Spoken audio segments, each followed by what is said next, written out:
Lumalagitik sa aircon mo. Normal lang ba yan? Kung may naririnig kang clicking o lagitik sound sa aircon mo, minsan normal lang yan, lalo na kung inverter type. Una, baka galing lang yan sa plastic parts na lumalaki or lumiliit habang miinit or lumalamig. Ang tawag dyan, thermal expansion. Parang katawan mo lang kapag nag adjust sa lamig. Alam mo na kung anong part yan. Natural reaction sa temperature change ito.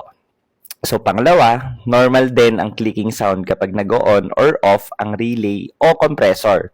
Parang tunog ng maliit na switch, sign na gumagana yung system.